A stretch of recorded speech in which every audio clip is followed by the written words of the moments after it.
Another Raw in the books, and yeah, July 20th, 2015 marks the night after Battleground, where we got answers for what happened at Battleground, as you saw in my review. If you haven't seen it, I'll put a link in the description box below where you can check it out. And I just was really looking for answers, and I said that in my review. I was looking for answers, and I felt like WWE needed to supply me with answers in order for this to make sense, even though it really doesn't make sense.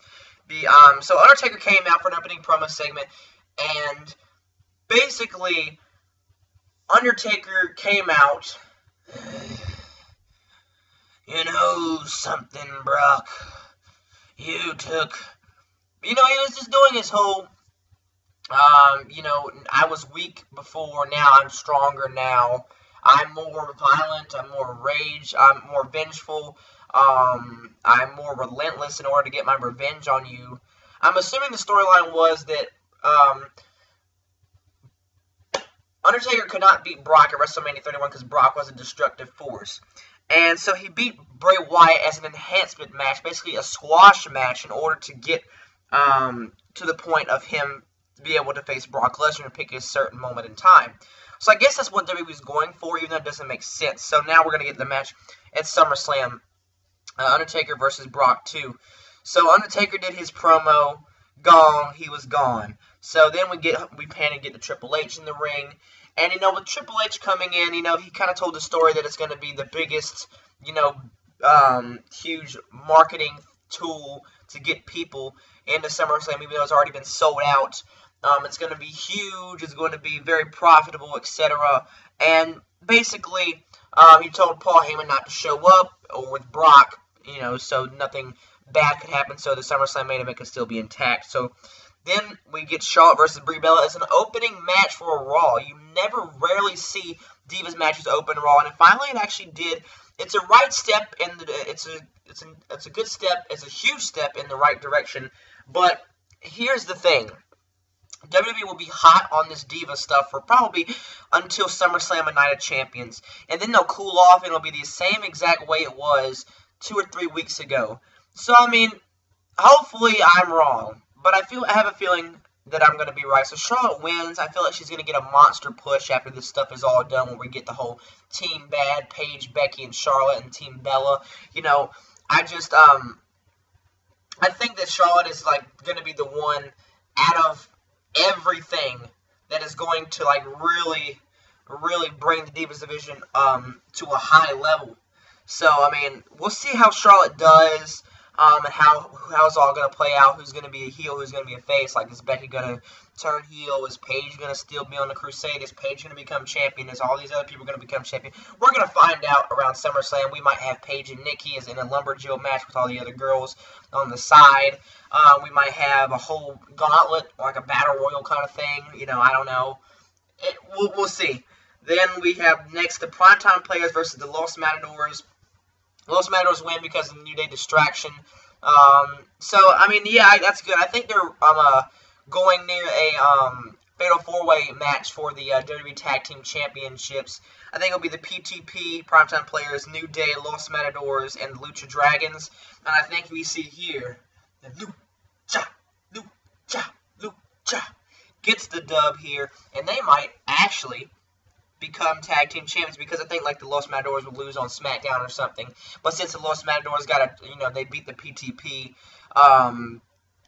then there you go. They'll have they're the number one contenders, but the Lucha Dragons are the number one contenders, and the New Day beat the Lucha Dragons or something, and then it's gonna all unfold into a Fatal 4-Way match. Will probably be on the pre-show, unfortunately, but that's how it's gonna roll. Big Show versus The Miz. Big Show literally squashed The Miz in about a minute and a half, and then really, what was so funny, it was all derived on a Tough Enough shout-out that he was going to be on Tough Enough this week, which Tough Enough is pointless and stupid, and it's just a plea to get viewers, and USA just wants some more views after, on a Tuesday night, because rarely anything comes on Tuesday night that I watch. I barely even watch TV. I just watch Raw. I sometimes tune into SportsCenter, and that's about it. That's literally all I watch. But then after 3 matches in a row, we get to the first segment of the second hour of Raw, Paul Heyman came out, and he was going to retort of what Brock Lesnar had to say of Undertaker's actions at Battleground. He says, Undertaker, you can sell your soul to the devil, but your ass belongs to Brock freaking Lesnar. So, Undertaker didn't like this. After Brock had continuously said, we conquered, Brock conquered the Undertaker's undefeated streak at WrestleMania, which we've heard over about a year at this point. So, basically, with that being said, we had Undertaker come out with the lights out, and then Undertaker would appear when the lights came back on. Brock Lesnar stormed down, and we had this big brawl. And so the security came down there, and then half of the roster came there per order of Triple H and stuff like that, and tried to break him up. But the roster was very unsuccessful in containing Brock Lesnar, because Brock Lesnar was a man possessed when it came to fighting The Undertaker. And it was a really, really good, huge brawl, and I enjoyed it. I really enjoyed it. And then we went to commercial. And then we came back from commercial, and they were still brawling. Normally, you see Michael Cole, JBL, and Byron sit there. Well, guys, this stuff just transpired on Raw, and then they'll go to the next segment or something. This time, they actually continued the brawl. And it ended eventually with Brock willingly going to jail in zip ties because, eventually handcuffs are unable to be used, and where it's really easier for somebody to break them, so they use zip ties. So Brock willingly went to jail, even though probably off camera they cut off the zip ties and he was fine. But then Undertaker was there, and they were both carried out. So pretty much what this means is that we had this awesome week of build, but for the next 4 weeks, we won't have any of these guys on here. We might have Paul Heyman on here 1 week, then the next week we'll have nobody there, and we'll just kind of recap of what happened. And so, it's going to be bad build, I feel. Unfortunately, I feel that that's the way it's going to be, because Brock has been there 3 weeks straight at this point on Raw, so that's really good. But it's going to not happen next week because Brock is a part-timer, obviously, and Undertaker is probably not going to be there as well. So, yeah, good job, WWE. But good brawl, really good stuff from there tonight. Bray Wyatt, Luke Harper promo. Nothing fancy. They said this will not stop until Roman Reigns is basically dead. Piece by piece, his career's over. Then we get Luke Harper versus Roman Reigns. Bray Wyatt was with Luke Harper, then Ambrose came in as backup. It's rumored it's going to be Roman Reigns and Dean Ambrose versus Luke Harper and Bray Wyatt. It's also rumored it's going to be Sting, Roman Reigns, and Ambrose versus the Wyatt family and a new Wyatt member. It was supposed to be Eric Rowan in the original 3, but that didn't happen because Eric Rowan suffered an injury, unfortunately, because that would have been really awesome. But who knows? I don't really want to see Sting at SummerSlam just to be in a tag match with Roman freaking Reigns and Dean Ambrose of all people. But because all I want to see at this point is just Sting and Undertaker. You know what I mean? But Roman Reigns wins by DQ, and they have a brawl afterwards, and Roman Reigns and Dean Ambrose prevail and emerge victorious, and they both, stand tall in victory.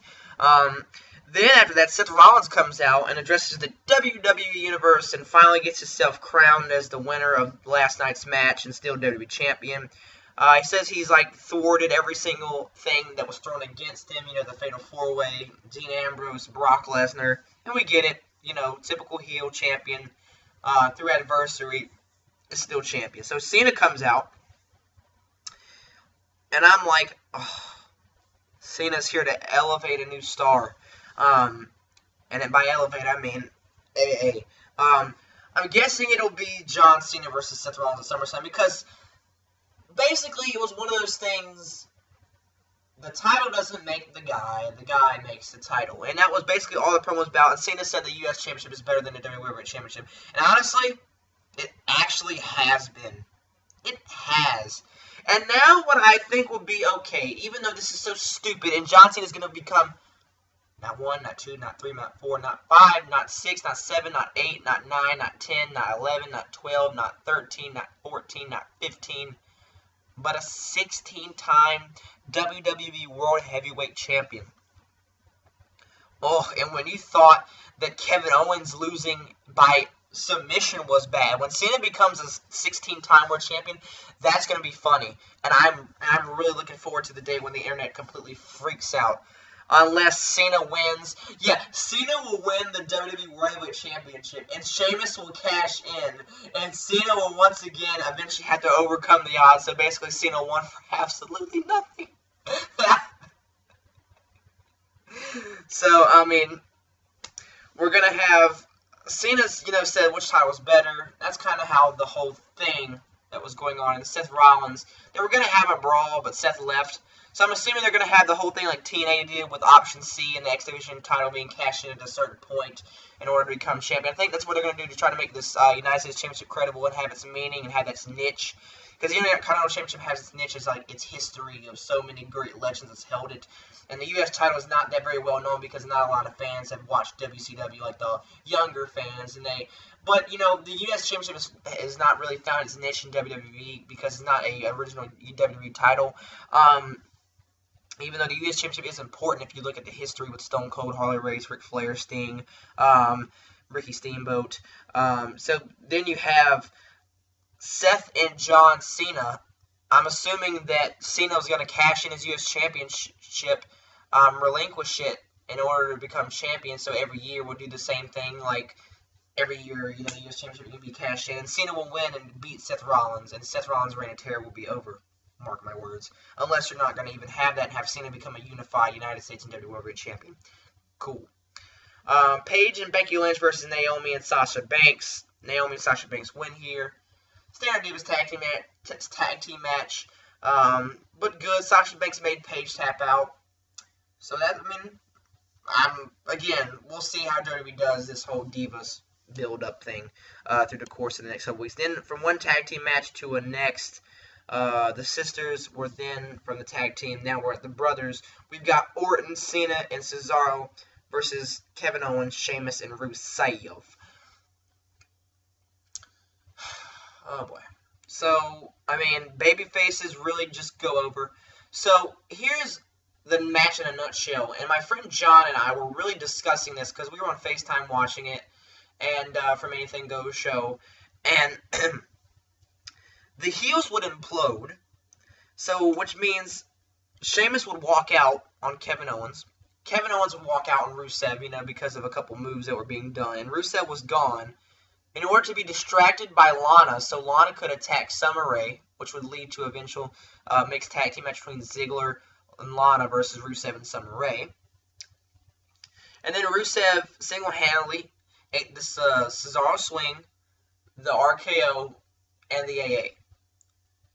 With Orton picking up the dub here, Cesaro getting a win here in the main event of Raw, and Cena getting the win here as well. Good job. You know what? You did a great job, WWE, of having your young stars just really work it out. They really did. Kevin Owens, what's the point of having Kevin Owens on the roster? There's nothing for Kevin Owens to do at this point. Kevin Owens should just go back to NXT. At this point, Kevin Owens should just go on back. Have him come back at the Royal Rumble. They literally should just do that, because what's the point of keeping him on the main roster at this point, even though Kevin Owens is great. I love him.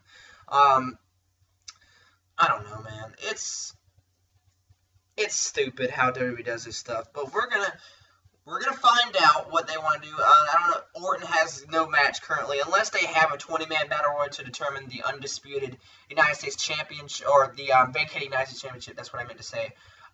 We know that Cena will relinquish unless they do that. Other than that, there's nothing that WWE has planned for any of these guys in this tag team match besides John Cena. To be honest with you, all we've got right now is Taker and Brock. We got the Divas, something to do with the Divas, Cena and Rollins, and eventually we're going to have the IC title, the tag titles, and, the Wyatts versus Reigns and company. So, right there, that's 6 matches. And WWE, that they don't do nothing over 8 matches unless they're going to move it to the pre-show. So, what is WWE going to have? I don't know. We're going to find out sooner rather than later. More questions need to be answered of what the card's going to be like, but who knows. Thank you for watching, everybody. This video is going to be around 15 minutes long. I thank you so much for watching. Comment down below. Thanks for subscribing if you subscribed already. If you like this video, please give it a like. If you didn't like this video, well, you didn't like it, just please comment. I love to listen to you guys talk here about wrestling on Raw. It's really fun to talk to you guys. So, anyways, that's about it. Come back to 146, the Charlotte Hornets tee from the CB146 headquarters. I say to you,